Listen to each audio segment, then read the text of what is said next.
पर ਲੱਖਾਂ ਦੀ ਗਿਣਤੀ ਦੇ ਵਿੱਚ ਅੱਜਕੱਲ ਨੌਜਵਾਨ ਵਿਦੇਸ਼ਾਂ ਨੂੰ ਜਾ ਤਾਂ ਰਹੇ ਨੇ, ਪਰ ਕੀ ਉਹ ਸਾਰੇ ਪੱਕੇ ਹੋਣਗੇ? ਇਹ ਬੜਾ ਵੱਡਾ ਸਵਾਲ ਹੈ।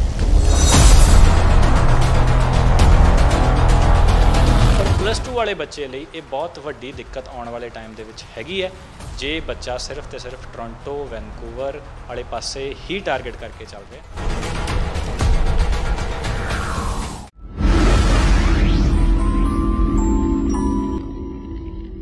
ਆਪਣੇ ਇੱਥੇ ਦੇ ਹਾਲਾਤ ਦੇਖ ਕੇ ਅੱਜਕੱਲ ਹਰ ਇੱਕ ਮਾਪੇ ਚਾਹੁੰਦੇ ਨੇ ਕਿ ਸਾਡੇ ਬੱਚੇ ਵਿਦੇਸ਼ਾਂ ਦੇ ਵਿੱਚ ਜਾ ਕੇ ਪੱਕੇ ਹੋ ਜਾਣ, ਫਿਰ ਬਹਾਨਾ ਚਾਹੇ ਸਟੱਡੀ ਵੀਜ਼ਾ ਦਾ ਹੀ ਕਿਉਂ ਨਾ ਹੋਵੇ। ਪਰ ਲੱਖਾਂ ਦੀ ਗਿਣਤੀ ਦੇ ਵਿੱਚ ਅੱਜਕੱਲ ਨੌਜਵਾਨ ਵਿਦੇਸ਼ਾਂ ਨੂੰ ਜਾ ਤਾਂ ਰਹੇ ਨੇ, ਪਰ ਕੀ ਉਹ ਸਾਰੇ ਪੱਕੇ ਹੋਣਗੇ? ਇਹ ਬੜਾ ਵੱਡਾ ਸਵਾਲ ਹੈ। ਦ ਖਬਰਸਾਰ ਚੈਨਲ ਦੇਖ ਰਹੇ ਸਾਰੇ ਹੀ ਦਰਸ਼ਕਾਂ ਦਾ ਸਵਾਗਤ ਹੈ। ਮੈਂ ਹਾਂ ਤੁਹਾਡੇ ਨਾਲ Thakur Amandeep Singh.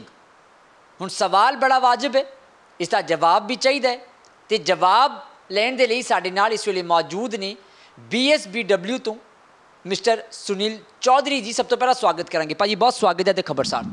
Thank you so much ਭਾਜੀ। ਭਾਈ ਸਵਾਲ ਤੁਸੀਂ ਸੁਣਿਆ ਹੀ ਹੈ, ਲੱਖਾਂ ਦੀ ਗਿਣਤੀ ਦੇ ਵਿੱਚ ਜਿਹੜੇ ਪੰਜਾਬੀ ਨੌਜਵਾਨ ਨੇ, ਸਾਡੇ ਭਰਾ ਸਾਡੀਆਂ ਭੈਣਾਂ ਵਿਦੇਸ਼ਾਂ ਨੂੰ ਤਾਂ ਜਾ ਰਹੇ ਨੇ, ਫਿਰ ਬਹਾਨਾ ਸਟੱਡੀ ਵੀਜ਼ਾ ਦਾ ਚਾਹੇ ਕਿਉਂ ਨਾ ਹੋਵੇ, ਪਰ ਕੀ ਸਾਰੇ ਪੱਕੇ ਹੋ ਜਾਣਗੇ?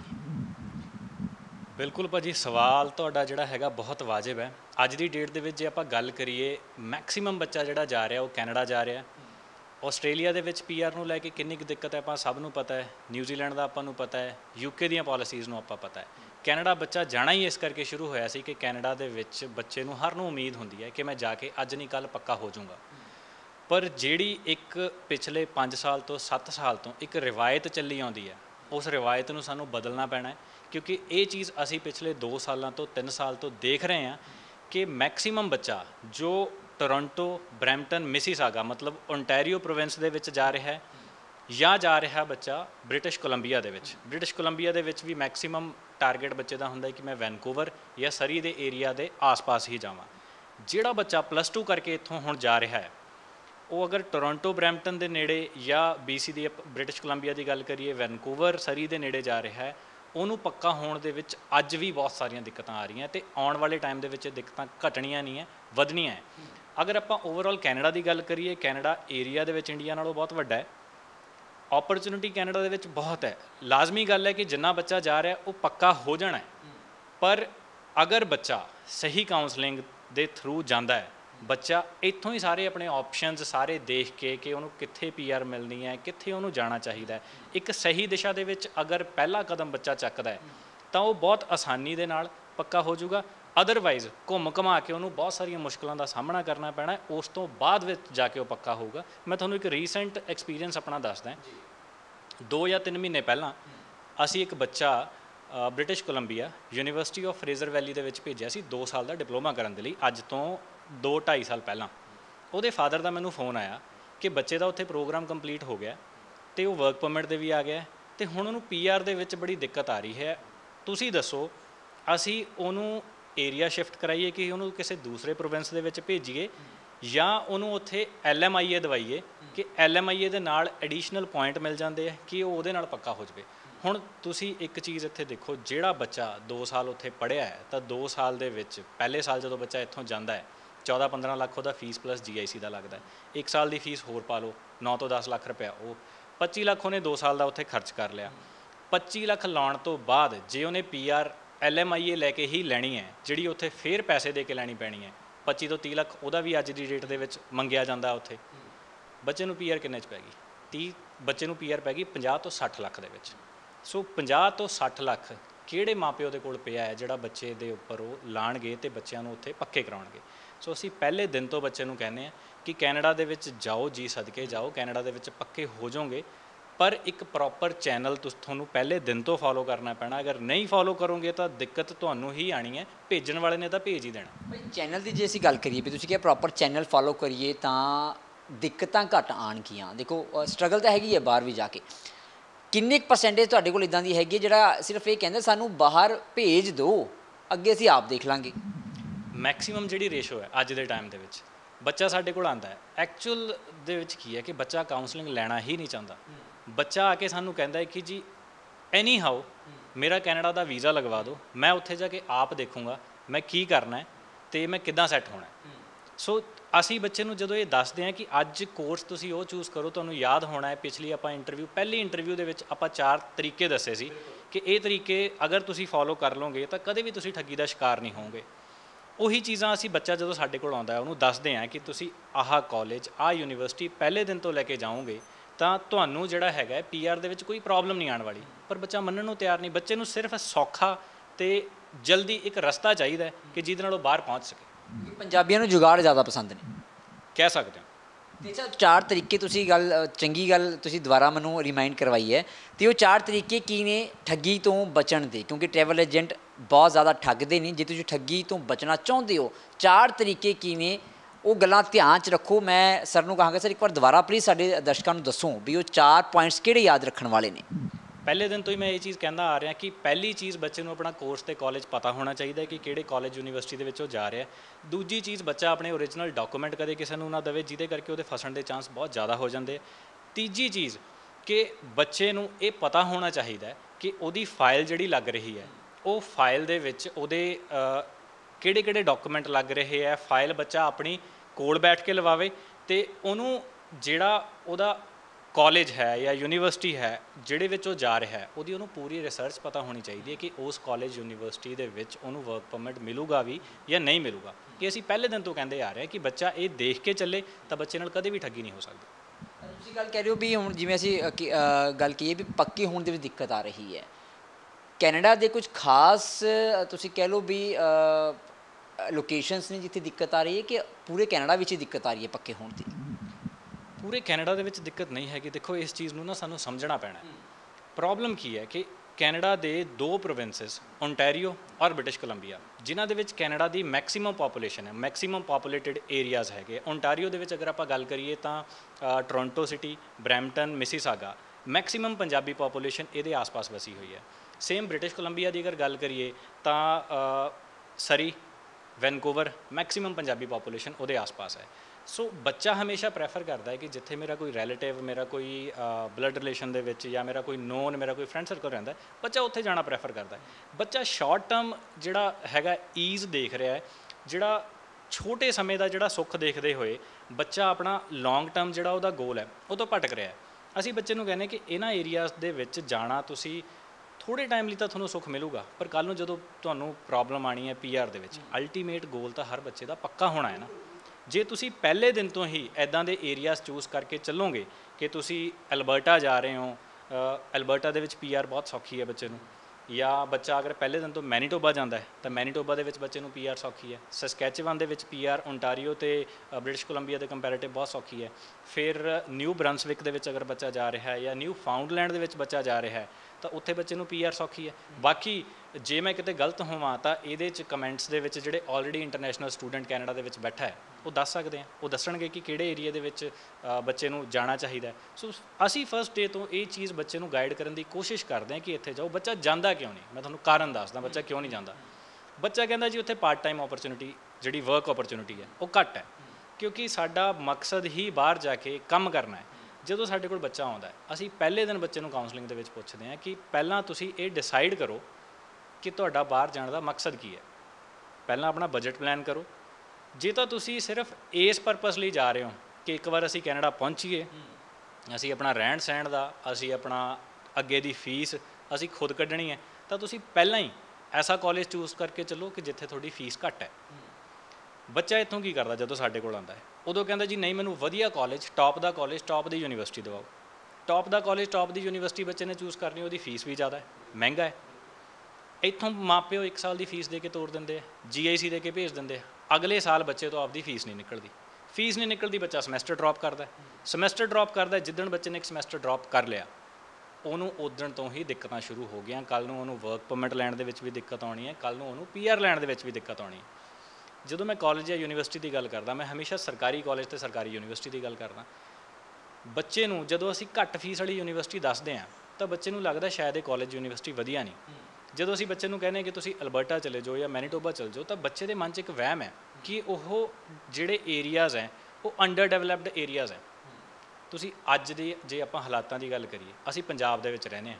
ਜੇ ਪੰਜਾਬ ਨੂੰ ਤੁਸੀਂ ਮੁੰਬਈ ਨਾਲ ਕੰਪੇਅਰ ਕਰੋ ਤਾਂ ਪੰਜਾਬ ਅੰਡਰ ਡਿਵੈਲਪਡ ਹੈ, ਪਰ ਪੰਜਾਬ 'ਚ ਅਸੀਂ ਬੜੇ ਵਧੀਆ ਸੈਟਲ ਨੇ। ਅਸੀਂ ਇੱਥੋਂ ਉੱਠ ਕੇ ਜਾ ਰਹੇ ਹਾਂ ਬਾਹਰ। ਤੇ ਇਹੀ ਚੀਜ਼ ਉੱਥੇ ਵੀ ਲਾਗੂ ਹੁੰਦੀ ਹੈ। ਸੋ ਜਾਂ ਤਾਂ ਤੁਸੀਂ ਘੱਟ ਪੈਸੇ ਸ਼ਾਰਟ ਟਰਮ ਜਿਹੜਾ ਤੁਹਾਡਾ ਇੱਕ ਟਾਰਗੇਟ ਹੈ ਕਿ ਮੈਂ ਨਾਲ ਦੀ ਨਾਲ ਆਪਣਾ ਪਾਰਟ ਟਾਈਮ ਜੌਬ ਕਰਕੇ ਕੱਢ ਲੂੰਗਾ, ਜਾਂ ਤਾਂ ਉਹ ਦੇਖੋ ਜਾਂ PR ਦੇਖੋ। ਤੁਸੀਂ ਗੱਲ ਕੀਤੀ ਹੈ ਵੀ ਕੋਰਸਿਸ ਬੱਚੇ ਨੂੰ ਪਤਾ ਹੋਣੇ ਚਾਹੀਦੇ ਨੇ, ਕਿਉਂਕਿ ਉਹਨਾਂ ਨੂੰ ਚਾਹੀਦਾ ਕੀ ਹੈ, ਸਟੱਡੀ ਕਰਨ ਜਾਣਾ ਜਾਂ ਸਿਰਫ ਉੱਥੇ ਪੈਸੇ ਜਾ ਕੇ ਪੱਕੇ ਹੋ ਕੇ ਪੈਸੇ ਕਮਾਉਣਾ ਹੀ ਉੱਥੇ ਮਕਸਦ ਹੈਗਾ। ਤੁਸੀਂ ਇੱਕ ਵਰਡ ਯੂਜ਼ ਕੀਤਾ ਜੀ, ਕਾਉਂਸਲਿੰਗ। ਅੱਜ ਨਾਰਮਲੀ ਜੇ ਅਸੀਂ ਦੇਖੀਏ ਅਮੂਮਨ ਜਿਹੜੇ ਪੈਸਿਆਂ ਤੱਕ ਮਤਲਬ ਰਹਿ ਗਿਆ ਟਰੈਵਲ ਏਜੰਟਾਂ ਦਾ, ਵੀ ਸਾਨੂੰ ਪੈਸੇ ਆ ਜਾਣ, ਬੱਚੇ ਦਾ ਭਵਿੱਖ ਜਿਹੜਾ ਹੈਗਾ ਫਿਊਚਰ ਉਹ ਡੁੱਬਦਾ ਡੁੱਬ ਜੇ। ਇਹ ਅਜਿਹਾ ਕਿਉਂ ਹੈ? ਕਾਉਂਸਲਿੰਗ ਕਿਉਂ ਨਹੀਂ ਕਰਦੇ? ਕਾਉਂਸਲਿੰਗ ਜਿਹੜਾ ਵਰਡ ਹੈ ਨਾ ਭਾਜੀ, ਤੁਸੀਂ ਕਿਹਾ ਕਿ ਟਰੈਵਲ ਏਜੰਟਾਂ ਦਾ ਮਕਸਦ ਰਹਿ ਗਿਆ ਕਿ ਸਿਰਫ ਤੇ ਸਿਰਫ ਪੈਸੇ ਇਕੱਠੇ ਕਰਨਾ। ਕੁਝ ਟਰੈਵਲ ਏਜੰਟਾਂ ਦਾ, ਸਾਰੇ ਨਹੀਂ। ਮੈਕਸੀਮਮ ਟਰੈਵਲ ਏਜੰਟ, ਮੈਕਸੀਮਮ ਜਿਹੜੇ ਸਾਡੇ ਕਾਰੋਬਾਰੀ ਕੰਸਲਟੈਂਟ ਹੈ, ਉਹ ਬੱਚੇ ਦੀ ਕਾਉਂਸਲਿੰਗ ਕਰਦੇ ਆ, ਬੱਚੇ ਨੂੰ ਦੱਸਿਆ ਜਾਂਦਾ ਹੈ। ਪਰ ਜਦੋਂ ਅਸੀਂ ਕਾਉਂਸਲਿੰਗ ਦਾ ਮਤਲਬ ਕੀ ਹੁੰਦਾ ਹੈ ਕਿ ਬੱਚੇ ਦਾ ਪ੍ਰੋਫਾਈਲ ਅੱਜ ਜੋ ਹੈ ਉਹਦੇ ਅਕੋਰਡਿੰਗਲੀ ਉਹਨੂੰ ਕੀ ਮਿਲ ਸਕਦਾ ਹੈ। ਜਦੋਂ ਉਹ ਚੀਜ਼ ਬੱਚੇ ਨੂੰ ਦੱਸੀ ਜਾਂਦੀ ਹੈ ਤਾਂ ਬੱਚਾ ਸਹੀ ਜਿਹੜਾ ਉਹਦੀ ਪ੍ਰੋਫਾਈਲ ਦੀ ਅਸੈਸਮੈਂਟ ਹੈ, ਬੱਚਾ ਸੁਣਨਾ ਨਹੀਂ ਚਾਹੁੰਦਾ। ਬੱਚੇ ਨੂੰ ਉਹ ਬੰਦਾ ਵਧੀਆ ਲੱਗਦਾ ਹੈ ਜਿਹੜਾ ਉਹਨੂੰ ਕਹੇ ਤੇਰਾ ਤਾਂ ਪ੍ਰੋਫਾਈਲ ਹੀ ਬਹੁਤ ਵਧੀਆ, ਤੇਰਾ ਤਾਂ ਵੀਜ਼ਾ ਵੱਟ 'ਤੇ ਪਿਆ, 100% ਤੇਰਾ ਤਾਂ ਵੀਜ਼ਾ ਲੱਗਣਾ ਹੀ ਲੱਗਣਾ। ਬੱਚੇ ਨੂੰ ਉਹ ਪ੍ਰੋਫਾਈਲ ਵਧੀਆ ਲੱਗਦਾ ਹੈ। ਮੈਂ ਤੁਹਾਨੂੰ ਇੱਕ ਮਜ਼ੇਦਾਰ ਕਿੱਸਾ ਦੱਸਦਾ ਕਿ ਸਾਡੇ ਕੋਲ ਕਾਉਂਸਲਿੰਗ ਲਈ ਇੱਕ ਬੱਚਾ ਆਇਆ। ਮੈਂ ਉਹਨੂੰ ਬੱਚੇ ਨੂੰ ਕਿਹਾ ਕਿ ਮੈਨੂੰ ਪੁੱਛਦਾ ਹੈ ਕਿ ਜੀ ਮੇਰੇ ਵੀਜ਼ਾ ਹੋਣ ਦੀ ਕਿੰਨੀ % ਸ਼ਿਓਰਿਟੀ ਹੈ। ਅਤੇ ਮੈਂ ਉਹਨੂੰ ਕਿਹਾ ਕਿ ਪਰਸੈਂਟੇਜ ਦੇ ਵਿੱਚ ਸ਼ਿਓਰਿਟੀ ਤੂੰ ਕਿੱਦਾਂ ਕੈਲਕੂਲੇਟ ਕਰ ਸਕਦਾ ਕਿ ਜਾਂ ਤਾਂ ਵੀਜ਼ਾ ਲੱਗੂਗਾ ਜਾਂ ਨਹੀਂ ਲੱਗੂਗਾ, ਇਹ ਕਿੰਨੇ % ਵਾਲੀ ਕੀ ਚੀਜ਼ ਹੈ? ਕਹਿੰਦਾ ਜੀ ਮੈਨੂੰ ਫਲਾਣਾ ਬੰਦਾ ਕਹਿੰਦਾ ਹੈ ਕਿ ਤੇਰਾ 90% ਸ਼ਿਓਰਿਟੀ ਹੈ, ਵੀਜ਼ਾ ਹੋ ਸਕਦਾ। ਹੁਣ ਤੁਸੀਂ ਆਪ ਇਹ ਚੀਜ਼ ਦੱਸੋ ਕਿ 90% ਸ਼ਿਓਰਿਟੀ ਦਾ ਕੀ ਮਤਲਬ ਹੋਇਆ? ਕਿਆ ਉਹਨੂੰ ਵੀਜ਼ੇ ਦਾ ਸਟਿੱਕਰ ਜਿਹੜਾ 100% ਲੱਗਣਾ ਉਹਨੂੰ 90% ਲੱਗ ਕੇ ਮਿਲਣਾ, ਜਾਂ ਉਹਨੂੰ ਜਿਹੜੀ ਉਹਦੀ 1 ਸਾਲ ਦੀ ਸਟੱਡੀ ਹੈ ਜਾਂ 2 ਸਾਲ ਦੀ ਸਟੱਡੀ ਹੈ ਉਹਨਾਂ ਨੇ 90% ਸਟੱਡੀ ਉਹਨੂੰ ਕਰਾ ਕੇ ਵਾਪਸ ਭੇਜ ਦੇਣਾ? ਜਾਂ ਤਾਂ ਵੀਜ਼ਾ ਹੁੰਦਾ ਹੈ 100% ਜਾਂ ਨਹੀਂ ਹੁੰਦਾ, ਦੋਨਾਂ 'ਚੋਂ ਇੱਕ ਹੀ ਚੀਜ਼ ਹੋ ਸਕਦੀ ਹੈ। ਸੋ ਬੱਚਾ ਇਹ ਸੁਣਨਾ ਚਾਹੁੰਦਾ ਹੈ, ਐਕਚੁਅਲ ਪਿਕਚਰ ਬੱਚਾ ਨੂੰ ਜਦੋਂ ਦਿਖਾਈ ਜਾਂਦੀ ਹੈ ਤਾਂ ਬੱਚਾ ਉਹਨੂੰ ਮੰਨਣਾ ਨਹੀਂ ਚਾਹੁੰਦਾ। ਹੁਣ ਜਦੋਂ ਤੱਕ ਬੱਚਾ ਖੁਦ ਅਵੇਅਰ ਨਹੀਂ ਹੋਊਗਾ, ਬੱਚਾ ਉਹ ਚੀਜ਼ ਨਹੀਂ ਆਪਣੇ ਆਪ ਸੈਲਫ ਇਵੈਲੂਏਸ਼ਨ ਕਰੂਗਾ, ਤਾਂ ਉਦੋਂ ਤੱਕ ਉਹਦੇ ਨਾਲ ਇਹ ਚੀਜ਼ਾਂ ਜਿਹੜੀਆਂ ਹੈਗੀਆਂ ਇਹ ਹੁੰਦੀਆਂ ਰਹਿਣੀਆਂ। ਸੋ ਸਾਡਾ ਕਾਉਂਸਲਿੰਗ ਜਦੋਂ ਅਸੀਂ ਕਰਦੇ ਹਾਂ, ਸਾਡਾ ਮਕਸਦ ਹੁੰਦਾ ਹੈ ਕਿ ਬੱਚੇ ਨੂੰ ਇੱਕ ਟਰੂ ਪਿਕਚਰ ਅੱਜ ਦੀ ਔਰ ਆਉਣ ਵਾਲੇ 2-3 ਸਾਲ ਦੇ ਵਿੱਚ ਜੋ ਪੋਸੀਬਿਲਿਟੀਜ਼ ਹੈਗੀਆਂ ਉਹ ਬੱਚੇ ਨੂੰ ਦਿਖਾਉਣਾ ਕਿ ਇਹ ਤੁਹਾਡੇ ਪ੍ਰੋਫਾਈਲ ਦੇ ਅਕੋਰਡਿੰਗ ਇਹ ਤੁਹਾਡੇ ਕੋਲ ਆਪਸ਼ਨਸ ਹੈ, ਆਹ ਕਰੋਗੇ ਤਾਂ ਇਹ ਤੁਹਾਡੇ ਕੋਲ ਅੱਗੇ ਜਿਹੜੀਆਂ ਪੋਸੀਬਿਲਿਟੀਜ਼ ਹੈਗੀਆਂ। ਬੱਚਾ ਐਕਚੁਅਲ ਦੇ ਵਿੱਚ ਰਸਤੇ ਦਾ ਬੱਚੇ ਨੂੰ ਕੋਈ ਪਰਵਾਹ ਨਹੀਂ ਹੈ ਕਿ ਮੈਂ ਕਿਹੜੇ ਰਸਤੇ ਤੋਂ ਜਾਣਾ ਹੈ, ਸਹੀ ਚੈਨਲ ਕੀ ਹੈ। ਬੱਚੇ ਨੂੰ ਸਿਰਫ ਤੇ ਸਿਰਫ ਅੱਜ ਦੀ ਡੇਟ ਦੇ ਵਿੱਚ ਇੱਕ ਮੰਜ਼ਿਲ ਦਿਖਦੀ ਹੈ ਕਿ ਮੈਂ ਕਿਸੇ ਤਰੀਕੇ ਕੈਨੇਡਾ ਪਹੁੰਚਣਾ ਹੈ, ਜਦ ਕਿ ਕੈਨੇਡਾ ਪਹੁੰਚ ਜਾਣਾ ਉਹਦੀ ਡੈਸਟੀਨੇਸ਼ਨ ਨਹੀਂ ਹੈ, ਇਹ ਉਹਦਾ ਪਹਿਲਾ ਸਟੈਪ ਹੈ ਉਹਦੇ ਫਿਊਚਰ ਨੂੰ ਲੈ ਕੇ। ਕੈਨੇਡਾ ਪਹੁੰਚਣਾ, ਅਸਲੀ ਪਿਕਚਰ ਸ਼ੁਰੂ ਹੀ ਕੈਨੇਡਾ ਪਹੁੰਚਣ ਤੋਂ ਬਾਅਦ ਹੁੰਦੀ ਹੈ। ਫਿਰ ਬੱਚੇ ਨੂੰ ਪਤਾ ਚੱਲਦਾ ਹੈ ਉੱਥੇ ਜਾ ਕੇ ਕਿ ਕਿਸ ਮੁੱਲ ਵਿਕਦੀ ਹੈ। ਬਿਲਕੁਲ, ਉੱਥੇ ਜਾ ਕੇ ਫਿਰ ਹਾਲਾਤਾਂ ਦਾ ਪਤਾ ਚੱਲਦਾ ਹੈ। ਤੁਸੀਂ ਕਿਹਾ ਵੀ ਇੱਕ ਜਿਹੜਾ ਤੁਸੀਂ ਐਗਜ਼ਾਮਪਲ ਦਿੱਤੀ ਹੈ ਵੀ ਇੱਕ ਨੌਜਵਾਨ ਆਇਆ, ਉਹ ਕਹਿੰਦਾ ਵੀ ਉਹ ਫਲਾਣਾ ਬੰਦਾ 90% ਸ਼ੋਰਟੀ ਦਿੰਦਾ ਹੈ, ਉਹ ਕਿਤੇ ਵਹਿਮਾਂ ਭਰਮਾਂ ਦਾ ਨਹੀਂ। ਅੱਜ ਕੱਲ੍ਹ ਕਿਉਂਕਿ ਬਹੁਤ ਜਗ੍ਹਾ ਐਡਾਂ ਵੀ ਚੱਲਦੀਆਂ ਨੇ ਵੀ 100% ਸ਼ੋਰਟੀ, ਉਹ ਜਿਹੜੇ ਸ਼ੋਰਟੀ ਵਾਲੇ ਹੁੰਦੇ ਨੇ ਉਹ ਬਾਅਦ 'ਚ ਪਤਾ ਲੱਗਦਾ ਜਿਹੜਾ ਜਦੋਂ ਰੋਂਦੇ ਰੋਂਦੇ ਆਉਂਦੇ ਨੇ ਵੀ ਸਾਡੇ ਪੈਸੇ ਤਾਂ ਫਸ ਗਏ। ਤੁਹਾਡੀ ਮੈਂ ਸ਼ੋਰਟੀ ਵਾਲੀ ਗੱਲ ਦੱਸਦਾ ਕਿ ਦੇਖੋ, ਇੱਕ ਦੂਜਾ ਬੰਦਾ ਕਿਸੇ ਦੇ ਪ੍ਰੋਫਾਈਲ ਦੀ ਸ਼ੋਰਟੀ ਕਿੱਦਾਂ ਲੈ ਸਕਦਾ, ਜਦ ਕਿ ਮੈਂ ਵੀਜ਼ਾ ਆਫਿਸਰ ਨਹੀਂ ਹਾਂ। ਵੀਜ਼ਾ ਦੇਣਾ ਵੀਜ਼ਾ ਆਫਿਸਰ ਨੇ ਦੇਣਾ, ਉਹਨੇ ਪ੍ਰੋਫਾਈਲ ਨੂੰ ਅਸੈਸ ਕਰਕੇ ਵੀਜ਼ਾ ਦੇਣਾ, ਪ੍ਰੋਫਾਈਲ ਦੇ ਅਕੋਰਡਿੰਗਲੀ ਵੀਜ਼ਾ ਮਿਲਣਾ।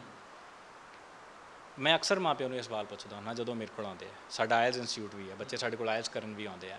ਜਦੋਂ ਪੇਰੈਂਟਸ ਆ ਕੇ ਪੁੱਛਦੇ ਸਾਨੂੰ ਸ਼ੋਰਟੀ ਦਿਓ ਜੀ, ਸਾਡੇ ਬੱਚੇ ਦੇ ਕਿੰਨੇ % ਤੁਸੀਂ ਸ਼ੋਰਟੀ ਦਿੰਦੇ ਹੋ ਕਿ ਸਾਡੇ ਬੱਚੇ ਦੇ 6 ਜਾਂ 6.5 ਬੈਂਡ ਆਉਣਗੇ, ਮੇਰਾ ਉਹਨਾਂ ਨੂੰ ਕਾਊਂਟਰ ਕੁਐਸਚਨ ਹੁੰਦਾ ਹੈ ਕਿ ਤੁਸੀਂ ਮੈਨੂੰ ਬੱਚੇ ਦੀ 3 ਮਹੀਨੇ ਦੀ ਪਹਿਲਾਂ ਸ਼ੋਰਟੀ ਦੇ ਦਿਓ ਕਿ 3 ਮਹੀਨੇ ਬੱਚਾ ਸਿੱਧਾ ਘਰੋਂ ਸਾਡੇ ਕੋਲ ਆਊਗਾ ਅਤੇ ਸਾਡੇ ਤੋਂ ਵਾਪਸ ਤੁਹਾਡੇ ਕੋਲ ਜਾਊਗਾ। ਅਤੇ ਜੇ ਤੁਸੀਂ ਇਸ ਚੀਜ਼ ਦੀ ਸ਼ੋਰਟੀ ਲੈਂਦੇ ਹੋ ਕਿ 3 ਮਹੀਨਿਆਂ 'ਚ ਬੱਚੇ ਦੀ ਇੱਕ ਵੀ ਛੁੱਟੀ ਨਹੀਂ ਹੋਊਗੀ, ਸਾਡੇ ਕੋਲ ਆਊਗਾ, ਤਾਂ ਠੀਕ ਹੈ, ਮੈਂ ਵੀ ਸ਼ੋਰਟੀ ਦੇ ਦਿੰਦਾ ਕਿ ਬੱਚੇ ਦੇ ਬੈਂਡ ਆਉਣਗੇ। ਤਾਂ ਮਾਂ ਪਿਓ ਕਹਿੰਦੇ ਜੀ 3 ਮਹੀਨੇ ਦੀ ਅਸੀਂ 3 ਮਹੀਨੇ 'ਚ ਜੀ ਕਈ ਵਾਰ ਕਿਤੇ ਜਾਣਾ ਵੀ ਹੁੰਦਾ, ਬੱਚਾ ਆਉਂਦਾ ਜਾਂਦਾ, ਕਈ ਵਾਰ ਕਿਤੇ ਫਰੈਂਡ ਸਰਕਲ ਨਾਲ ਇੱਧਰ ਉੱਧਰ ਚਲੇ ਜਾਂਦਾ ਹੈ ਕਿ ਹੁਣ ਹਰ ਟਾਈਮ ਤਾਂ ਅਸੀਂ ਬੱਚੇ ਦੇ ਨਾਲ ਆਉਣਾ ਨਹੀਂ, ਅਸੀਂ ਬੱਚੇ ਦੀ ਕਿੱਦਾਂ ਸ਼ੋਰਟੀ ਲੈ ਲਈਏ। ਤਾਂ ਮੇਰਾ ਕੁਐਸਚਨ ਹੁੰਦਾ ਤੁਹਾਡਾ ਬੱਚਾ, ਤੁਸੀਂ ਆਪਣੇ ਬੱਚੇ ਦੀ ਸ਼ੋਰਟੀ ਨਹੀਂ ਲੈ ਸਕਦੇ ਅਤੇ ਅਸੀਂ ਤੁਹਾਡੇ ਬੱਚੇ ਦੇ ਬੈਂਡ ਦੀ ਸ਼ੋਰਟੀ ਕਿੱਦਾਂ ਲੈ ਲਈਏ ਕਿ ਤੁਹਾਡਾ ਬੱਚਾ ਕੱਲ੍ਹ ਨੂੰ ਇੰਨੇ ਬੈਂਡ ਲੈ ਕੇ ਆਊਗਾ, ਜਦ ਕਿ ਸਾਡਾ ਕੰਮ ਸਿਰਫ 50% ਹੈ, ਅਸੀਂ ਬੱਚੇ ਨੂੰ ਪੜ੍ਹਾਉਣਾ ਹੈ। ਜੋ ਬੱਚਾ ਪੜ੍ਹ ਰਿਹਾ ਹੈ ਉਹਦਾ ਐਗਜ਼ਾਮ ਬੱਚੇ ਨੇ ਦੇਣਾ, ਪਰਫਾਰਮ ਬੱਚੇ ਨੇ ਕਰਨਾ। ਤਾਂ ਸਾਨੂੰ ਇਹ ਆਈਡੀਓਲੋਜੀ ਜਿਹੜੀ ਸ਼ੋਰਟੀ ਵਾਲੀ ਹੈਗੀ ਹੈ, ਸਾਨੂੰ ਇਹ ਚੇਂਜ ਕਰਨੀ ਪੈਣੀ ਹੈ। ਸਾਨੂੰ ਸਮਝਣਾ ਪੈਣਾ ਕਿ ਐਕਚੁਅਲ ਦੇ ਵਿੱਚ ਪ੍ਰੋਸੈਸ ਹੈ ਕਿੱਦਾਂ ਅਤੇ ਪ੍ਰੋਸੈਸ ਵਰਕ ਕਿੱਦਾਂ ਕਰਦਾ ਹੈ। ਇਹ ਸ਼ੋਰਟੀ 'ਚੋਂ ਜਦੋਂ ਤੱਕ ਅਸੀਂ ਬਾਹਰ ਨਹੀਂ ਆਵਾਂਗੇ ਉਦੋਂ ਤੱਕ ਅਸੀਂ ਇਹ ਭਰਮ ਭੁਲੇਖਿਆਂ ਦੇ ਵਿੱਚ, ਇਹ ਸ਼ੋਰਟੀ ਵਾਲੇ ਦਾਅਵਿਆਂ 'ਚ ਫਸਦੇ ਰਹਾਂਗੇ ਅਤੇ ਠੱਗੀ ਦਾ ਸ਼ਿਕਾਰ ਹੁੰਦੇ ਰਹਾਂਗੇ। ਜਦੋਂ ਵੀ ਕਦੇ ਕਿਤੇ ਕੋਈ ਇਦਾਂ ਦੀ ਕੰਪਲਿਕੇਸ਼ਨ ਆਉਂਦੀ ਹੈ, ਕਿਸੇ ਨਾਲ ਪ੍ਰੋਬਲਮ ਹੁੰਦੀ ਹੈ, ਤਾਂ ਮੈਂ ਕਹਿੰਦਾ ਕਿ ਇੱਕ ਪਾਰਟੀ ਦਾ ਯੋਗਦਾਨ ਨਹੀਂ ਹੈ। ਕੋਈ ਵੀ ਬੰਦਾ, ਇਹ ਤਾਂ ਹੈ ਨਹੀਂ ਕਿ ਪਾਸਪੋਰਟ ਸਰਾਣੇ ਰੱਖ ਕੇ ਸੁੱਤਾ ਤੇ ਸਵੇਰੇ ਉੱਠ ਕੇ ਉਹਨੇ ਕਹਿਤਾ ਜੀ ਹਾਂਜੀ ਮੇਰੀ ਤਾਂ ਰਿਫਿਊਜ਼ਲ ਹੀ ਆ ਗਈ, ਮੇਰਾ ਤਾਂ ਵੀਜ਼ਾ ਨਹੀਂ ਲੱਗਿਆ।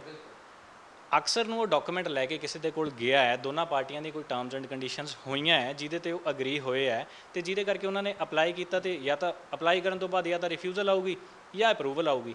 ਮੈਨੂੰ ਹੋਰ ਕਿਸੇ ਦਾ ਨਹੀਂ ਪਤਾ। ਮੈਂ ਆਪਣੀ ਇੰਨੀ ਕੁ ਗਰੰਟੀ ਮੈਂ ਆਪਣੀ ਤੇ ਆਪਣੀ ਟੀਮ ਦੀ ਲੈਣਾ ਕਿ ਅਸੀਂ ਜੋ ਕੰਮ ਕਰਦੇ ਹਾਂ, ਅਸੀਂ ਹਰ ਇੱਕ ਸਟੈਪ ਤੇ ਕਲਾਇੰਟ ਦੇ ਨਾਲ ਟਰਾਂਸਪੇਰੈਂਟ ਰਹਿੰਦੇ ਹਾਂ। ਹਾਂ, ਜਦੋਂ ਮੈਨੂੰ ਕੋਈ ਪੁੱਛਦਾ ਸ਼ੋਰਿਟੀ, ਤਾਂ ਮੈਂ ਸ਼ੋਰਿਟੀ ਇਸ ਚੀਜ਼ ਦੀ ਲੈ ਸਕਦਾ ਕਿ ਜੋ ਫਾਈਲ ਅਸੀਂ ਰੈਡੀ ਕਰਦੇ ਹਾਂ ਉਸ ਫਾਈਲ ਦੇ ਵਿੱਚ ਕੋਈ ਤੀਜਾ ਬੰਦਾ ਇੱਕ ਵੀ ਗਲਤੀ ਕੱਢ ਕੇ ਦੱਸੇ। ਜਿਹੜੇ ਡਾਕੂਮੈਂਟ ਹੈ ਅਸੀਂ ਐਕਚੁਅਲ 'ਚ ਉਹੀ ਡਾਕੂਮੈਂਟ ਲਗਾਉਣੇ ਆ ਜੋ ਸਾਨੂੰ ਕਲਾਇੰਟ ਨੇ ਦਿੱਤਾ, ਤੇ ਅਸੀਂ ਕਲਾਇੰਟ ਦੇ ਸਾਹਮਣੇ ਕਲਾਇੰਟ ਨੂੰ ਬਿਠਾ ਕੇ ਅਸੀਂ ਫਾਈਲ ਲਾਉਣੀ ਹੈ। ਇਸ ਚੀਜ਼ ਦੀ ਮੇਰੀ ਸ਼ੋਰਿਟੀ ਹੈ। ਜੋ ਕਮਿਟਮੈਂਟ ਅਸੀਂ ਕੀਤੀ ਹੈ ਉਸ ਕਮਿਟਮੈਂਟ ਤੋਂ ਅਸੀਂ ਪਿੱਛੇ ਨਹੀਂ ਹਟਦੇ, ਇਸ ਚੀਜ਼ ਦੀ ਮੇਰੀ ਸ਼ੋਰਿਟੀ ਹੈ। ਅਤੇ ਜਿਹੜੀ ਸਾਡੀ ਫੀਸ ਹੈ, ਜੇ ਅਸੀਂ ਕਿਸੇ ਨਾਲ ਫੀਸ ਕੁਝ ਵੀ ਇੱਕ ਫੀਸ ਅਸੀਂ ਮੁਕਰਰ ਕੀਤੀ ਹੈ ਕਿ ਵੀਜ਼ਾ ਹੋਣ ਤੋਂ ਬਾਅਦ ਅਸੀਂ ਤੁਹਾਡੇ ਤੋਂ ਇੰਨੀ ਫੀਸ ਲਵਾਂਗੇ, ਜਿੰਨੀ ਸਾਡੀ ਫੀਸ ਹੈ ਅਸੀਂ ਉਨੀ ਹੀ ਲਵਾਂਗੇ, ਇਸ ਚੀਜ਼ ਦੀ ਮੇਰੀ ਸ਼ੋਰਿਟੀ ਹੈ। ਸੋ ਆ ਫੇਕ ਪ੍ਰੋਮਿਸਿਸ ਕਿ ਵੀਜ਼ਾ ਦੀ 100% ਸ਼ੋਰਿਟੀ ਅਤੇ ਇੱਦਾਂ ਦੀਆਂ ਸ਼ੋਰਿਟੀਜ਼ ਅਸੀਂ ਨਹੀਂ ਦੇ ਸਕਦੇ। ਅਸੀਂ ਆਪਣੇ ਕੰਮ ਦੀ ਸ਼ੋਰਿਟੀ ਲੈ ਸਕਦੇ ਹਾਂ ਕਿ ਸਾਡੇ ਵੱਲੋਂ ਕੰਮ ਦੇ ਵਿੱਚ ਨਾ ਤਾਂ ਕੋਈ ਕਮੀ ਹੋਊਗੀ ਅਤੇ ਨਾ ਸਾਡੇ ਵੱਲੋਂ ਕੋਈ ਜਾਲੀ ਕਾਗਜ਼ਾਤ ਫਾਈਲ ਦੇ ਵਿੱਚ ਲਾਇਆ ਜਾਊਗਾ, ਨਾ ਹੀ ਅਸੀਂ ਬੱਚੇ ਨੂੰ ਲਾਉਣ ਦੇਣਾ। ਤੁਸੀਂ ਕਿਹਾ ਵੀ ਕਈ ਜਣੇ ਆ ਕੇ ਸ਼ੋਰਟੀ ਪੁੱਛਦੇ ਨੇ, ਕਈ ਮੈਂ ਇੱਦਾਂ ਦੇ ਟਰੈਵਲ ਏਜੰਟ ਵੀ ਦੇਖੇ ਸ਼ੋਰਟੀ ਦਿੰਦੇ ਨੇ, ਸਾਡੇ ਕੋਲੋਂ ਲਵਾਓ 100% ਵੀਜ਼ਾ ਆਉਣਾ ਹੀ ਆਉਣਾ। ਜਿੱਦਾਂ ਮਾਮੇ ਦਾ ਮੁੰਡਾ ਬੈਠਾ ਹੁੰਦਾ ਉੱਥੇ ਵੀਜ਼ਾ ਲਾਉਣ ਵਾਲਾ, ਮੈਂ ਦੇਖੇ ਨੇ ਇੱਦਾਂ ਦੀ ਵੀਡੀਓਜ਼ ਮੈਂ ਦੇਖੀਆਂ ਨੇ। ਕਈ ਵਾਰ ਤਾਂ ਹੈਰਾਨੀ ਹੁੰਦੀ ਹੈ, ਆਪ ਘੱਟ ਪੜ੍ਹੇ ਲਿਖੇ ਹੁੰਦੇ ਨੇ ਅਤੇ ਲੋਕਾਂ ਦੀ ਗਰੰਟੀ ਚੁੱਕ ਰਹੇ ਹੁੰਦੇ ਨੇ ਵੀ 100% ਸਾਡੇ ਕੋਲੋਂ ਲਵਾਓ ਅਤੇ ਵੀਜ਼ਾ ਤੁਹਾਡਾ ਲੱਗਿਆ ਹੀ ਲੱਗਿਆ। ਦੇਖੋ, ਮੈਂ ਉਹੀ ਗੱਲ ਪਹਿਲਾਂ ਕਰਦਾ ਹਾਂ ਨਾ ਕਿ ਸ਼ੋਰਿਟੀ ਦੇਣ ਵਾਲੇ ਨੇ ਆਪਣਾ ਇੱਕ ਕੰਮ ਕਰਤਾ, ਉਹਨੇ ਇੱਕ ਪ੍ਰਲੋਭਨ ਦੇ ਕੇ ਮਾਰਕੀਟ ਦੇ ਵਿੱਚ ਉਹਨੇ ਇੱਕ ਐਡਵਰਟਾਈਜ਼ਮੈਂਟ ਦੇ ਕੇ ਉਹਨੇ ਆਪਣਾ ਕੰਮ ਕਰਤਾ। ਹੁਣ ਜਿਸ ਬੰਦੇ ਨੇ ਉਹ ਪ੍ਰੋਡਕਟ ਖਰੀਦਣਾ ਹੈ, ਉਹਨੇ ਉਸ ਪ੍ਰੋਡਕਟ ਦੀ ਕੁਆਲਿਟੀ ਦੀ ਜਾਂਚ ਤਾਂ ਉਹਨੇ ਖੁਦ ਕਰਨੀ।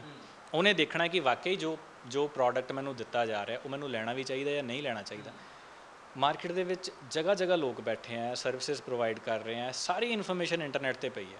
ਗੱਲ ਕੀ ਹੈ, ਅਸੀਂ ਰਿਸਰਚ ਨਹੀਂ ਕਰਨਾ ਚਾਹੁੰਦੇ, ਅਸੀਂ ਸਰਚ ਨਹੀਂ ਕਰਨਾ ਚਾਹੁੰਦੇ। ਅਸੀਂ ਕਹਿੰਦੇ ਹਾਂ ਕਿ ਜੇ ਉਸ ਬੰਦੇ ਨੇ ਕਹਿ ਤਾ ਠੀਕ ਹੈ ਜੀ, ਜੇ ਉਹਨੇ ਕਿਹਾ ਸਹੀ ਹੋਣਾ। ਅੱਖਾਂ ਬੰਦ ਕਰਕੇ ਜਿਹੜਾ ਯਕੀਨ ਕਰਨ ਵਾਲੀ ਸਾਡੀ ਇੱਕ ਮੈਂਟੈਲਿਟੀ ਹੈ ਨਾ, ਸਾਨੂੰ ਉਹਨੂੰ ਚੇਂਜ ਕਰਨਾ ਪੈਣਾ। ਇਹ ਸਭ ਜਗ੍ਹਾ ਹੀ ਹੈ, ਇਹ ਇਕੱਲਾ ਐਜੂਕੇਸ਼ਨ ਸੈਕਟਰ ਦੇ ਵਿੱਚ ਨਹੀਂ, ਤੁਸੀਂ ਓਵਰਆਲ ਵੀ ਦੇਖ ਲਓ।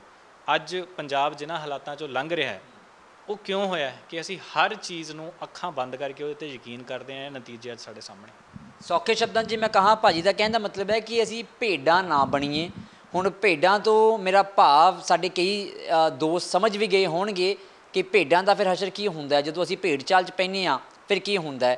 ਜੇ ਕੋਈ ਬੰਦਾ ਸਾਨੂੰ ਸੱਚੀ ਗੱਲ ਕਹਿ ਰਿਹਾ ਹੈ, ਕੌੜੀ ਤਾਂ ਉਹ ਲੱਗਣੀ ਹੈ। ਜਿਵੇਂ ਭਾਜੀ ਨੇ ਕਿਹਾ ਵੀ ਜਦੋਂ ਕਾਉਂਸਲਿੰਗ ਅਸੀਂ ਕਰਦੇ ਹਾਂ, ਪਰ ਕਈ ਬੱਚਿਆਂ ਦੇ ਕੰਨ ਉਹ ਸੁਣਨਾ ਚਾਹੁੰਦੇ ਨੇ ਜੋ ਉਹ ਦਿਲ ਵਿੱਚ ਸੋਚ ਕੇ ਆਏ ਨੇ ਵੀ ਇੱਕ ਬੰਦਾ ਕਹਿ ਦੇਵੇ ਤੁਹਾਡਾ ਤਾਂ 100% ਲੱਗਿਆ ਹੀ ਲੱਗਿਆ ਹੈ ਜੀ, ਤੁਸੀਂ ਨਿਸ਼ਚਿੰਤ ਹੋ ਕੇ ਹੁਣ ਘਰ 'ਚ ਆਓ। ਪਰ ਨਹੀਂ, ਕਾਉਂਸਲਿੰਗ ਕਰਨੀ ਤੁਹਾਡੇ ਲਈ, ਤੁਹਾਡੇ ਫਿਊਚਰ ਦੇ ਲਈ ਕੀ ਚੀਜ਼ ਠੀਕ ਹੈ, ਕਿਹੜਾ ਕਾਲਜ ਠੀਕ ਹੈ, ਕਿਹੜਾ ਕੋਰਸ ਠੀਕ ਹੈ, ਉਹ ਬੜਾ ਜ਼ਰੂਰੀ ਹੈ। ਪੱਕੇ ਹੋਣ ਦੇ ਵਿੱਚ ਜਿਹੜੀ ਦਿੱਕਤਾਂ ਆ ਰਹੀਆਂ ਨੇ, ਕੀ ਉਹਨਾਂ ਤੋਂ ਬਚਿਆ ਜਾ ਸਕਦਾ ਹੈ? ਬਿਲਕੁਲ ਬਚਿਆ ਜਾ ਸਕਦਾ ਜੇ ਪਹਿਲੇ ਦਿਨ ਤੋਂ ਅਸੀਂ ਸਹੀ ਪ੍ਰੋਵਿੰਸ ਦੀ ਚੋਣ ਜਿਹੜੀ ਹੈਗੀ ਹੈ ਕਰਾਂਗੇ ਕਿ ਕਿਹੜੇ ਸਟੇਟ ਦੇ ਵਿੱਚ, ਕਿਹੜੀ ਸਿਟੀ ਦੇ ਵਿੱਚ ਬੱਚੇ ਨੂੰ ਜਾਣਾ ਚਾਹੀਦਾ। ਅਗਰ ਅਸੀਂ ਪਹਿਲੇ ਦਿਨ ਤੋਂ ਹੀ ਇਹ ਚੀਜ਼ ਧਿਆਨ 'ਚ ਰੱਖ ਕੇ ਚੱਲਾਂਗੇ ਤਾਂ ਬਿਲਕੁਲ ਪੱਕੇ ਹੋਣ ਦੇ ਵਿੱਚ ਸਾਨੂੰ ਕੋਈ ਪ੍ਰੋਬਲਮ ਨਹੀਂ ਆਉਣ ਵਾਲੀ। ਹਾਂ, ਜੇ ਅਸੀਂ ਭੇਡ ਚਾਲ ਦੇ ਵਿੱਚ ਪਾਵਾਂਗੇ ਕਿ ਅਸੀਂ ਟੋਰਾਂਟੋ ਹੀ ਜਾਣਾ ਹੈ, ਅਸੀਂ ਵੈਨਕੂਵਰ ਹੀ ਜਾਣਾ ਹੈ, ਅਸੀਂ ਸਰੀ ਹੀ ਜਾਣਾ ਹੈ, ਤਾਂ ਪ੍ਰੋਬਲਮ ਅੱਜ ਨਹੀਂ ਕੱਲ੍ਹ ਉਹਨਾਂ ਬੱਚਿਆਂ ਨੂੰ ਤਾਂ ਬਿਲਕੁਲ ਖੜੀ ਹੈ ਜਿਹੜੇ +2 ਤੋਂ ਬਾਅਦ ਜਾ ਰਹੇ ਆ। ਇਹ ਚੀਜ਼ ਮੈਂ ਨਹੀਂ ਕਹਿ ਰਿਹਾ, ਇਹ ਚੀਜ਼ ਹਰ ਬੱਚਾ ਜਾ ਕੇ ਗੂਗਲ 'ਤੇ CRS ਕੈਲਕੂਲੇਟਰ ਹੈ ਇੱਕ, ਉਹਦੇ 'ਤੇ ਜਾ ਕੇ ਬੱਚਾ ਆਪਣੇ ਪੁਆਇੰਟ ਕੈਲਕੂਲੇਟ ਕਰ ਸਕਦਾ ਹੈ। ਦੇਖੋ, ਇੱਕ ਚੀਜ਼ ਸਾਨੂੰ ਦੇਖਣੀ ਪੈਣੀ ਹੈ, ਬੱਚਾ ਮੁਸ਼ਕਿਲ ਨਾਲ, ਬਹੁਤ ਸਾਰੇ ਬੱਚੇ ਆ ਜੇ ਆਪਾਂ ਮੈਜੋਰਿਟੀ ਦੀ ਗੱਲ ਕਰੀਏ, ਮੁਸ਼ਕਿਲ ਨਾਲ ਬੱਚੇ ਦੇ 6 ਇੰਚ ਬੈਂਡ ਆਉਂਦੇ।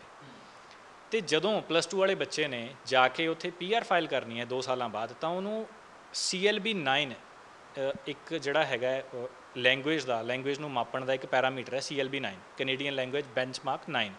ਉਹਦੇ ਵਿੱਚ 8 ਬੈਂਡ ਲਿਸਨਿੰਗ 'ਚ ਚਾਹੀਦੇ ਆ, ਬਾਕੀ ਤਿੰਨੋਂ ਮੋਡਿਊਲਸ ਦੇ ਵਿੱਚ 777, ਰੀਡਿੰਗ, ਰਾਈਟਿੰਗ ਅਤੇ ਸਪੀਕਿੰਗ 'ਚ 777 ਚਾਹੀਦੇ। ਜਿਹੜਾ ਬੱਚਾ ਇੱਥੋਂ 2 ਸਾਲ ਪਹਿਲਾਂ 6 ਬੈਂਡ ਲੈ ਕੇ ਗਿਆ ਤਾਂ ਉਹਦੇ 8 ਬੈਂਡ ਕਿੱਥੋਂ ਆਉਣਗੇ, 7.5 ਬੈਂਡ ਕਿੱਥੋਂ ਆਉਣਗੇ ਜੇ ਉਹ ਨਹੀਂ ਆਉਂਦੇ। ਔਰ ਕਈ ਵਾਰ ਤਾਂ ਬੱਚੇ ਦੇ ਉਹਦੇ ਨਾਲ ਵੀ ਪੁਆਇੰਟ ਨਹੀਂ ਪੂਰੇ ਹੁੰਦੇ। ਸੋ ਬੱਚਾ ਪਹਿਲਾਂ ਆਪਣੇ ਪੁਆਇੰਟ ਕੈਲਕੂਲੇਟ ਕਰੇ। ਹਾਂ, ਜਿਹੜੇ ਬੱਚੇ ਗ੍ਰੈਜੂਏਸ਼ਨ ਤੋਂ ਬਾਅਦ ਜਾ ਰਹੇ ਆ ਉਹਨਾਂ ਨੂੰ ਪ੍ਰੋਬਲਮ ਬਹੁਤ ਘੱਟ ਆਉਂਦੀ, ਕਿਉਂਕਿ ਗ੍ਰੈਜੂਏਸ਼ਨ ਤੋਂ ਬਾਅਦ ਅਗਰ 1-2 ਸਾਲ ਦਾ ਵਰਕ ਐਕਸਪੀਰੀਅੰਸ ਉਹਦਾ ਇੱਥੇ ਵੀ ਹੈਗਾ, ਪੋਸਟ ਗ੍ਰੈਜੂਏਟ ਡਿਪਲੋਮਾ ਉੱਥੇ ਜਾ ਕੇ ਕਰਦਾ ਹੈ, ਅਤੇ ਸਾਲ ਦੇ ਵਰਕ ਐਕਸਪੀਰੀਅੰਸ ਤੋਂ ਬਾਅਦ ਤੇ ਓਵਰਆਲ 6.5-7 ਬੈਂਡ ਲੈ ਲੈਂਦਾ, ਤਾਂ ਉਹਦੇ ਪੁਆਇੰਟ ਪੂਰੇ ਸਮਹਾਓ ਹੋ ਜਾਂਦੇ। ਪਰ +2 ਵਾਲੇ ਬੱਚੇ ਲਈ ਇਹ ਬਹੁਤ ਵੱਡੀ ਦਿੱਕਤ ਆਉਣ ਵਾਲੇ ਟਾਈਮ ਦੇ ਵਿੱਚ ਹੈਗੀ ਹੈ, ਜੇ ਬੱਚਾ ਸਿਰਫ ਤੇ ਸਿਰਫ ਟੋਰਾਂਟੋ ਵੈਨਕੂਵਰ ਵਾਲੇ ਪਾਸੇ ਹੀ ਟਾਰਗੇਟ ਕਰਕੇ ਚੱਲ ਰਿਹਾ। ਹਾਂ, ਜੇ ਟੋਰਾਂਟੋ ਵੈਨਕੂਵਰ ਵਾਲੇ ਪਾਸੇ ਜਾਣਾ ਹੈ ਤਾਂ ਬੱਚਾ ਕੋਸ਼ਿਸ਼ ਕਰੇ ਕਿ ਉਹ ਬੈਚਲਰ ਡਿਗਰੀ ਦੇ ਲਈ ਜਾਵੇ, ਪਰ ਆਪਣੇ ਬਜਟ ਤੇ ਫਾਈਨੈਂਸਿਸ ਦੇਖ ਕੇ, ਜੇ 4 ਸਾਲ ਦੀ ਫੀਸ ਮਾਪਿਓ ਭਰ ਸਕਦੇ ਆ ਤਾਂ ਹੀ ਉਧਰ ਜਾਵੇ। ਅਦਰਵਾਈਜ਼ ਬੱਚਾ ਆਪਣੇ ਪ੍ਰੋਵਿੰਸ ਦੀ ਸਿਲੈਕਸ਼ਨ ਇਸ ਅਕੋਰਡਿੰਗਲੀ ਕਰੇ ਕਿ 2 ਸਾਲ ਦਾ ਡਿਪਲੋਮਾ ਮੈਨੀਟੋਬਾ 'ਚ ਕਰ ਲੇ, 2 ਸਾਲ ਦਾ ਡਿਪਲੋਮਾ ਚਾਹੇ ਅਲਬਰਟਾ 'ਚ ਕਰੇ ਜਾਂ ਕਿਸੇ ਹੋਰ ਪ੍ਰੋਵਿੰਸ 'ਚ ਕਰੇ ਜਿੱਥੇ ਉਹਨੂੰ PR ਸੌਖੀ ਹੈ, ਕਿਉਂਕਿ ਕੈਨੇਡੀਅਨ ਗਵਰਨਮੈਂਟ ਵੀ ਚਾਹੁੰਦੀ ਹੈ ਕਿ ਉਹਨਾਂ ਏਰੀਆਜ਼ ਦੇ ਵਿੱਚ ਉਹਨਾਂ ਦੀ ਪਾਪੂਲੇਸ਼ਨ ਵਧੇ, ਇਸ ਕਰਕੇ ਉਹਨਾਂ ਨੇ PR ਦੇ ਜਿਹੜੇ ਰੂਲ ਹੈ ਉੱਥੇ ਬਾਕੀ ਥਾਵਾਂ ਨਾਲੋਂ ਸੌਖੇ ਰੱਖੇ। ਨਹੀਂ, ਬੜੀ ਚੰਗੀ ਗੱਲ ਹੈ। ਦੇਖੋ ਜਿਵੇਂ ਸੁਨੀਲ ਜੀ ਨੇ ਵੀ ਦੱਸਿਆ ਹੈ ਕਿ ਤੁਹਾਡੀ ਸਹੀ ਤਰੀਕੇ ਨਾਲ ਕਾਉਂਸਲਿੰਗ ਹੋਣੀ ਬੜੀ ਜ਼ਰੂਰੀ ਹੈ। ਤੁਹਾਨੂੰ ਪਤਾ ਹੋਣਾ ਚਾਹੀਦਾ, ਜੇਕਰ ਤੁਸੀਂ ਦੇਖੋ at the end of the day ਹਰ ਇੱਕ ਦਾ ਟਾਰਗੇਟ ਇਹ ਹੁੰਦਾ ਕਿ ਉੱਥੇ ਜਾ ਕੇ ਅਸੀਂ PR ਹੋ ਜਾਈਏ, 3-4 ਸਾਲ ਨੂੰ, 4 ਨੂੰ, 5 ਨੂੰ PR ਸਾਡੀ ਹੋ ਜਾਵੇ ਤਾਂ ਜੋ ਅਸੀਂ ਪੱਕੇ ਹੋ ਜਾਈਏ। ਗੱਲ ਮੁੱਕਦੀ ਹੈ ਪੱਕੇ ਹੋਣ 'ਤੇ। ਕੈਨੇਡਾ ਚਲੇ ਵੀ ਗਏ, ਲੱਖਾਂ ਰੁਪਏ ਬਰਬਾਦ ਵੀ ਕਰ ਦਿੱਤੇ ਅਤੇ ਉੱਥੇ ਕੋਈ ਜਾ ਕੇ ਡਿਪਲੋਮਾ ਵੀ ਕਰ ਲਿਆ, ਜੇ ਪੱਕੇ ਨਹੀਂ ਹੋਏ ਤਾਂ ਸਾਰਾ ਕੁਝ ਕੀਤਾ ਕਰਾਇਆ ਖੂਹ ਖਾਤੇ ਦੇ ਵਿੱਚ। ਫਿਲਹਾਲ ਸਾਡੇ ਨਾਲ ਗੱਲਬਾਤ ਕਰਨ ਲਈ ਬਹੁਤ ਬਹੁਤ ਧੰਨਵਾਦ ਤੁਹਾਡਾ। ਥੈਂਕ ਯੂ ਸੋ ਮਚ ਭਾਜੀ। ਜਿਵੇਂ ਸੁਨੀਲ ਜੀ ਨੇ ਦੱਸਿਆ ਹੈ ਕਿ ਕਾਉਂਸਲਿੰਗ ਬੜੀ ਜ਼ਰੂਰੀ ਹੈ, ਅਤੇ ਇੱਥੇ ਇੱਕ ਸਵਾਲ ਬੜਾ ਵੱਡਾ ਹੈ ਕਿ ਮੈਂ ਮਾफ़ੀ ਪਹਿਲਾਂ ਹੀ ਮੰਗ ਲਾਂ ਕਿ ਕੁਝ ਟਰੈਵਲ ਏਜੰਟ ਅਜਿਹੇ ਵੀ ਹੁੰਦੇ ਨੇ ਜੋ ਬੱਚਿਆਂ ਨੂੰ ਦੇਖ ਕੇ ਜਦੋਂ ਬੱਚਾ ਉਹਨਾਂ ਕੋਲ ਜਾਂਦਾ ਹੈ ਤਾਂ ਉਹ ਸੋਚਦੇ ਨੇ ਲਓ ਜੀ ਇੱਕ ਬੱਕਰਾ ਹੋਰ ਆ ਗਿਆ, ਹਲਾਲ ਕਰ ਲਓ, ਉਹਨਾਂ ਦਾ ਫਿਊਚਰ ਜਿੱਥੇ ਜਾਂਦਾ ਹੈ ਜਾਵੇ। ਪਰ ਨਹੀਂ, ਜੇ ਵਾਕਈ ਤੁਸੀਂ ਕਾਉਂਸਲਿੰਗ ਦਾ ਸਹੀ ਮਤਲਬ ਦੇਖਣਾ ਹੈ, ਜਾਣਨਾ ਹੈ, ਪਹਿਚਾਨਣਾ ਹੈ ਅਤੇ ਆਪਣਾ ਭਵਿੱਖ ਤੁਸੀਂ ਸੁਨਹਿਰਾ ਦੇਖਣਾ ਚਾਹੁੰਦੇ ਹੋ, ਖਾਸ ਕਰਕੇ ਜੇਕਰ ਤੁਸੀਂ ਕੈਨੇਡਾ ਵਿੱਚ ਜਾ ਕੇ ਪੱਕੇ ਹੋਣਾ ਚਾਹੁੰਦੇ ਹੋ ਤਾਂ ਸਹੀ ਕਾਉਂਸਲਿੰਗ ਤੁਹਾਡੇ ਲਈ ਬਹੁਤ ਜ਼ਰੂਰੀ ਹੈ। ਅਤੇ ਸਹੀ ਕਾਉਂਸਲਿੰਗ ਦੇ ਲਈ ਤੁਸੀਂ BSBW ਦੇ ਨਾਲ ਸੰਪਰਕ ਕਰ ਸਕਦੇ ਹੋ, ਸੁਨੀਲ ਚੌਧਰੀ ਜੀ ਹੋਣਾ ਦੇ ਨਾਲ ਸੰਪਰਕ ਕਰ ਸਕਦੇ ਹੋ, ਕਿਉਂਕਿ ਇੱਥੇ ਤੁਹਾਨੂੰ ਗਲਤ ਰਸਤਾ ਨਹੀਂ ਦਿਖਾਇਆ ਜਾਂਦਾ, ਤੁਹਾਨੂੰ ਸਹੀ ਰਸਤੇ 'ਤੇ ਕਿਵੇਂ ਅੱਗੇ ਵਧਣਾ ਹੈ ਉਹ ਦੱਸਿਆ ਜਾਂਦਾ ਹੈ ਤਾਂ ਜੋ ਤੁਹਾਡਾ ਭਵਿੱਖ ਸੁਨਹਿਰਾ ਹੋਵੇ, ਤੁਹਾਡੇ ਮਾਪਿਆਂ ਦੀ ਖੂਨ ਪਸੀਨੇ ਦੀ ਜਿਹੜੀ ਮਿਹਨਤ ਹੈ ਉਹ ਬਰਬਾਦ ਨਾ ਜਾਵੇ, ਜ਼ਾਇਆ ਨਾ ਜਾਵੇ। ਉਮੀਦ ਹੈ ਕਿ ਇਹ ਸਾਰੀ ਜਾਣਕਾਰੀ ਤੁਹਾਡੇ ਲਈ ਜ਼ਰੂਰ ਲਾਹੇਵੰਦ ਹੋਵੇਗੀ, ਅਤੇ ਜੇਕਰ ਤੁਸੀਂ ਵੀ ਸੁਪਨਾ ਦੇਖ ਰਹੇ ਹੋ ਕੈਨੇਡਾ ਜਾ ਕੇ ਪੱਕੇ ਹੋਣ ਦਾ, ਤਾਂ ਪੱਕਾ ਹੋਣਾ ਕੋਈ ਮੁਸ਼ਕਿਲ ਕੰਮ ਨਹੀਂ, ਤੁਸੀਂ ਵੀ ਪੱਕੇ ਹੋ ਸਕਦੇ ਹੋ। ਕੈਮਰਾ ਪਰਸਨ ਮਨੋਜ ਦੇ ਨਾਲ ਠਾਕੁਰ ਅਮਨਦੀਪ ਸਿੰਘ, ਦ ਖਬਰਸਾਰ।